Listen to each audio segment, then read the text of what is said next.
Assalamualaikum warahmatullahi wabarakatuh.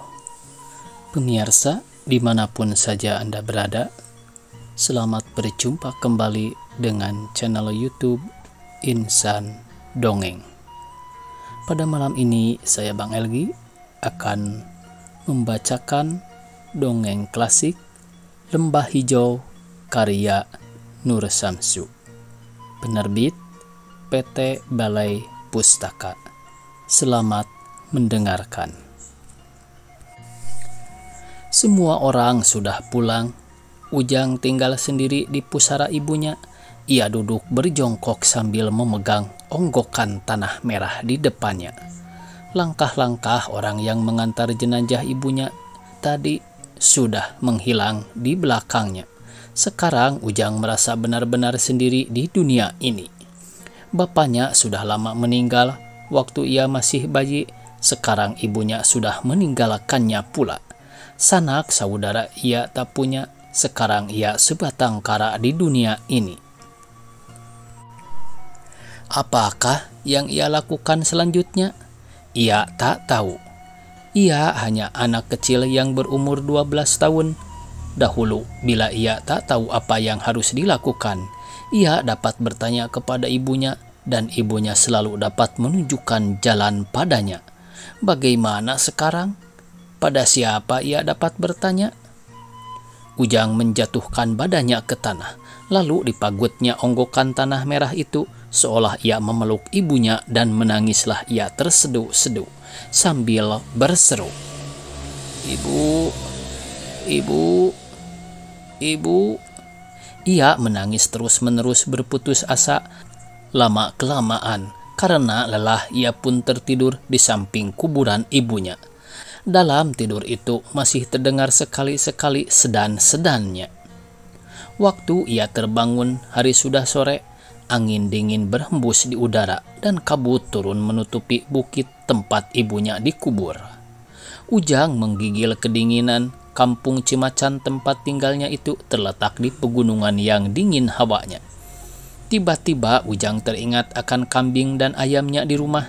Lalu ia menyentuh onggokan tanah yang panjang itu dengan tangannya dan berkata, "Ujang, pulang dulu ya Bu. Ujang mau memberi makan kambing dan ayam." "Ya." Ia berkata itu seolah berkata kepada ibunya yang masih hidup. Sampai di pondoknya didengarnya kambingnya mengembik-ngembik kelaparan. Cepat-cepat ia mengambil arit lalu pergi menyabit rumput-rumput muda di pinggir-pinggir selokan. Kambingnya suka benar akan rumput muda, berderuk-deruk bunyinya jika ia mengunyah rumput itu. Ia sayang benar pada kambingnya, apalagi ia sekarang sedang sedih dan kesepian karena kehilangan ibunya. Kambingnya lah tempat ia mencurahkan rasa sayangnya dan sedihnya. Diusap-usapnya punggung kambing yang putih bersih itu. Nama kambing itu si Putih. Sambil menempelkan kepalanya pada perut si Putih, ia berkata, "Ibu, tak ada lagi Putih." Si Putih mengembik-ngembik halus seolah ia hendak membujuk Ujang.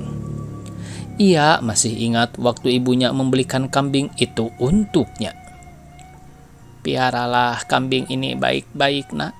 Kau tahu sendiri bagaimana ibu bersusah payah menabung untuk membeli kambing ini. Sebetulnya tak cukup pencarianku sehari-hari untuk ditabung. Tapi karena engkau ingin benar mempunyai kambing, ibu usahakan juga membelikannya. Kambing ini kecil sekali, karena uang pembeliannya juga kecil. Ia sekarang tanggung jawabmu. Piaralah ia baik-baik, supaya ia lekas besar." Sebab itu Ujang tak pernah lupa menyabitkan rumput untuk si Putih. Ia menghargai benar jerih payah ibunya untuk membeli kambing itu. Kambingnya lekas besar dan sekarang ia sudah mengandung. Alangkah enaknya nanti jika si putih sudah beranak, pikir Ujang. Jadi aku punya 2 ekor kambing. Setelah Ujang selesai mengurus si putih, ia pun pergi ke kandang ayamnya. Kandang ayam yang lapang itu sepi. Semua ayam sudah dipotong untuk selamatan ibunya tadi siang, kecuali 1 pasang ayam bintik-bintik. Kedua ekor ayam itu dibelinya dengan uang hasil keringatnya sendiri. Beberapa waktu yang lalu tetangganya yang juga mempunyai kambing jatuh sakit. Sebab itu tetangganya itu meminta Ujang yang menolong menyabitkan rumput untuk kambingnya. Untuk jerih payahnya ini ia diberi uang 15 sampai 25 rupiah sehari. Uang ini ditabungkannya dan dengan uang hasil tabungan inilah ia membeli sepasang ayam bintik-bintik. Tentu ia sayang pula pada kedua ekor ayam ini. Sekarang dilihatnya kedua ayam itu telah masuk ke dalam kandang dan bersiap-siap hendak tidur, berdekat-dekatan di atas tenggerannya. Ia tersenyum melihat kedua sejoli itu berkasih-kasihan. Ujang memasak pintu kandang, lalu masuk ke dalam pondoknya. Sementara itu hari sudah malam, dalam pondok sudah gelap. Ujang memasang lampu. Perutnya sudah perih karena dari pagi ia belum makan. Ia tak mempunyai nafsu makan karena sedih. Tetapi sekarang perutnya sudah terasa perih betul. Ia harus makan. Jika tidak, tentu ia sakit nantinya. Untunglah ia menemukan nasi dengan lauk pauknya di bawah kerudung nasi. Rupanya tetangga-tetangga wanita yang memasak untuk selamatan kematian ibunya meninggalkan makanan untuknya. Ujang makan sekenyang-kenyangnya. Setelah itu ia memakai kain sarungnya dan naik ke balai-balai hendak tidur. Lampu dibiarkannya hidup karena ia sendiri dan takut dalam gelap. Tapi ia teringat akan kata ibunya, "Kerjakanlah segala pekerjaanmu pada siang hari.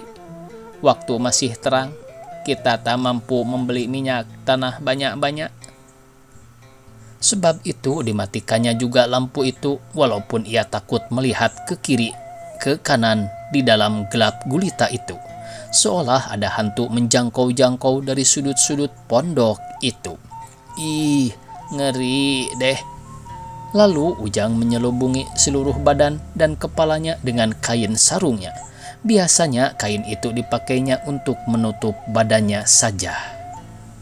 Sekarang ia tak melihat apa-apa lagi, tapi bunyi-bunyi dari luar masih didengarnya. Ini pun mengerikannya pula. Lagi pula angin malam menghembus-hembus dari celah-celah dinding. Ujang menggigil ketakutan dan kedinginan. Biasanya bila ia kedinginan pada malam hari, ia masuk mendekap ke lengkungan pangkuan ibunya, lalu merasa panas dan terlindung kembali. Tapi sekarang ibunya tak ada di sampingnya. Ibu, tangisnya kesedihan dan ketakutan. Tapi kini tak ada suara ibunya yang membujuk-bujuknya. Hanya suara angin yang menderu-deru di luar. Tak ada tangan kasih yang membelai-belainya. Hanya kelam malam yang mencekam. Ujang terseduh-seduh tertahan-tahan sampai akhirnya ia tertidur juga karena lelah. Pagi-pagi ia terbangun oleh kokok ayamnya. Ujang tersenyum mendengar bunyi si bintik yang kocak itu. Hilanglah rasa sedih dan takut tadi malam. Si bintik telah membuka pagi terang dengan kukloyuknya yang gembira itu. Berlalulah malam kelam yang membungkus sedih dan takut. Ujang mengambil beras segenggam. Dibukanya kandang ayam lalu ditaburkannya beras itu di depannya. Tok tok tok tok. Tok tok tok tok. Lekas dan gesit kedua ekor ayam itu mencocok beras yang ditaburkan itu. Sebentar saja habislah beras itu. Nah, sekarang kalian cari makan sendiri untuk tambahan isi perut kalian. Berasku hanya tinggal sedikit untuk makanku sendiri, kata Ujang kepada ayamnya. Lalu Ujang harus melakukan tugasnya untuk kambingnya si putih. Ia mengambil arit dari dalam pondoknya, lalu pergi menyabit rumput muda di tegalan-tegalan sawah dan di pinggir-pinggir selokan. Tak lupa pula ia mematahkan beberapa pucuk muda dari semak-semak yang disukai daunnya oleh kambing. Siap sekarang tugasnya untuk binatang-binatang piaraannya. Barulah ia menjerangkan air minum seperiuk. Air itu diambilnya dari sumur di belakang rumahnya. Pagi ini ia tak memasak nasi karena masih ada nasi dingin sisa semalam. Ujang pandai menjerangkan air dan memasak nasi sendiri. Sedari kecil ia sudah dilatih melakukan pekerjaan ini oleh ibunya. Jadi sekarang tak kikuk lagi ia melakukan semuanya ini. Ujang mandi dulu sebelum sarapan. Ia menggosok badannya dengan sepotong sabun cuci. Ibunya selalu mengatakan bahwa kebersihan adalah pokok kesehatan. Bila badan dan pakaian bersih, enak rasanya buat kita sendiri dan enak pula buat orang yang memandang kita. Sebab itu Ujang juga mencuci pakaiannya yang sudah kotor dan menggantinya dengan yang bersih. Bajunya hanya 2 pasang, inilah yang tiap hari dipakainya berganti-ganti. Ujang sarapan, lalu mencuci piring dan perabotan yang lain-lain. Setelah itu ia duduk termenung, mengenangkan nasibnya. Aku sekarang sebatang kara, pikirnya. Aku harus menjaga diri sendiri. Mari aku lihat dulu berapa banyak kekayaanku. Lalu ia menghitung uang yang berada dalam cambung nasi. Uang itu sedekah orang kampung yang kemarin datang melawat karena kematian ibunya. Kebanyakan bersedekah 10 rupiah. Ada yang 25 rupiah dan ada pula seorang memberi 50 rupiah. Semua menurut kemampuan masing-masing. Jumlah semuanya ada 610 rupiah. Nah, mari ku periksa sekarang persediaan beras, kata Ujang. Ia tak sadar bahwa ia mengucapkan kata-kata. Ujang biasa banyak bercakap-cakap dengan ibunya. Ia lupa bahwa ibunya tak ada lagi untuk mendengarkannya. Hanya kira-kira 4 liter beras yang ada. Aku makan kira-kira setengah liter sehari, atau kalau hemat 1 liter buat 3 hari. Jadi beras ini hanya untuk lebih kurang 10 hari. Ujang duduk-duduk di bangku di depan pondoknya sambil menggaruk-garuk kepalanya. Hanya itulah yang ada. Uang yang 610 rupiah dan beras 4 liter. Masih ada hartanya yang lain, yakni pondok ini dan pekarangannya seluas kira-kira 500 meter persegi. Dan tentu juga kambingnya si putih dan kedua ekor ayamnya. Tapi pondok beserta pekarangannya dan binatang piaraan itu tak dapat membelanjai hidupnya. Malahan ia yang harus memelihara dan mencarikan makan untuk mereka. Ia tak mau menjual pondok dan halamannya, karena ini tempat ia berlindung. Binatang piaraannya tak mau pula ia menjualnya, karena ia sayang pada mereka. Mereka adalah teman-teman Ujang. Jadi tempat ia bergantung adalah uang 610 rupiah dan beras 4 liter itu. Lagi pula ia harus membayar uang sekolah 50 rupiah tiap bulan dan membeli buku dan alat-alat sekolah yang lain. Dalam waktu yang singkat akan habislah uang itu. Lantas apa? Ujang kecil itu mengernyit-ngernyit keningnya, berpikir mencari jalan, tapi sia-sia. Biarlah nanti ku cari jalan untuk mencari nafkah. Pokoknya aku pergi sekolah dulu. Ibu dulu selalu berkata bahwa bersekolah itu penting. Tuntutlah ilmu sebanyak-banyaknya. Ilmu itu adalah bekal untuk hidupmu di kemudian hari, nak. Jika kau dalam kesulitan nanti, tentu kau dapat mengatakannya dengan akal yang sudah terlatih oleh ilmu. Demikian berkali-kali ibunya menanamkan pengertian ini dalam jiwa Ujang semenjak kecilnya. Dengan demikian pengertian harus bersekolah itu sudah jadi darah daging bagi Ujang. Ujang mengambil kitab dan alat sekolah yang lain, lalu ia menutup pintu pondoknya dan berjalan menuju ke sekolah. Tak jauh dari pondoknya ia bertemu dengan Pak Mamat. Istri Pak Mamat adalah kenalan baik ibunya. "Hei Jang," tegurnya. "Aku mau ke pondokmu, akan menanyakan kabarmu. Mau kemana kau pagi-pagi begini?" Hendak ke sekolah, Pak Mamat," jawab Ujang dengan hormat. "Ke sekolah? Buat apa kau bersekolah? Ibumu tak ada lagi untuk mencarikan uang untuk membayar uang sekolahmu. Orang miskin tak usah bersekolah. Lebih baik kau mencari kerja untuk mendapatkan uang pembeli beras. Buat apa bersekolah kalau perutmu keroncongan nanti karena kosong? Sekolah itu hanyalah untuk orang yang beruang saja. Untuk apa kau bersekolah? Buang-buang waktu saja." Untuk menuntut ilmu, Pak," kata Ujang kepada Pak Mamat. "Menuntut ilmu?" kata Pak Mamat sambil ketawa terbahak-bahak. Lalu ia berkata pula mencemooh, "Menuntut ilmu? So tahu kau anak kecil." Ujang tak mengerti akan tingkah laku Pak Mamat. Ia meneruskan perjalanannya ke sekolah sambil berpikir, "Pak Mamat itu bukan orang yang baik. Masa ia menganjurkan aku tak usah bersekolah? Masa ia tertawakan orang yang mau menuntut ilmu? Tak ada soal kaya atau miskin dalam soal menuntut ilmu. Pak Mamat sungguh orang yang tak baik." Bagaimanapun Ujang bertekad terus bersekolah menuntut ilmu.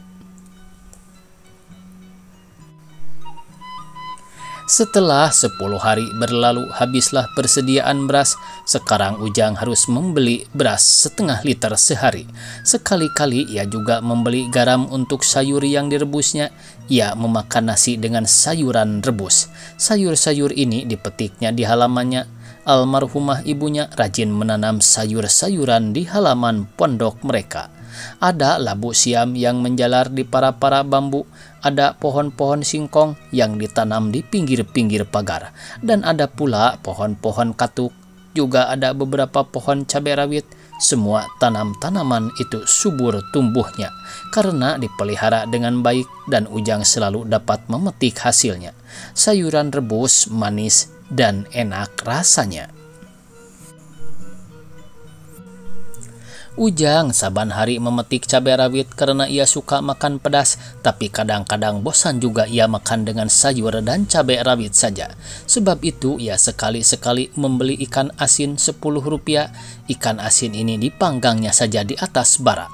Enak rasanya dan gampang mengerjakannya. Ujang tak pernah menggoreng ikan asin itu karena ia tak sanggup membeli minyak untuk menggoreng ikan asin itu. Alangkah sedapnya makan Ujang jika ada ikan asin. Kalau ia tak hati-hati, tentu akan habis seperiuk olehnya. Selain dari tanaman sayur-sayuran, Ibu Ujang juga telah menanam beberapa pohon kembang mawar dekat pintu pondok mereka. Kembangnya berwarna merah, merah jambu dan putih bersih, dan bila kembang mawar sedang bermekaran, semerbaklah wanginya di depan pondok. Kadang-kadang jika angin bertiup, sampailah bau wangi itu ke dalam pondok, hingga pondok yang sederhana itu seolah disemproti dengan minyak wangi. Bila Ujang bangun di pagi hari dan ia membuka pintu pondoknya, ia disambut oleh wangi mawar itu dan cerah matahari pagi. Maka Ujang merasa gembira memulai hari baru karena serasa ibunya lah yang menyambutnya dengan senyum kasih sayang. Dan Ujang tak begitu merasa kesepian. Sebab itu, selain dari memelihara tanaman sayurannya, ia pelihara pula baik-baik pohon-pohon mawarnya. Setiap hari disiramnya tanam-tanaman itu dengan air yang banyak. Jika habis uangku, dari mana lagi aku akan mendapat uang? Dengan apa aku membeli beras? Dengan apa aku harus membayar uang sekolah? Demikian Ujang bertanya pada diri sendiri.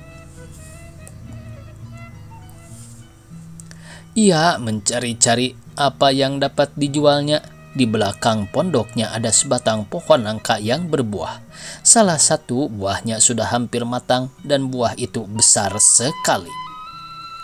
Bersambung. Billahi taufiq wal hidayah. Wassalamualaikum warahmatullahi wabarakatuh.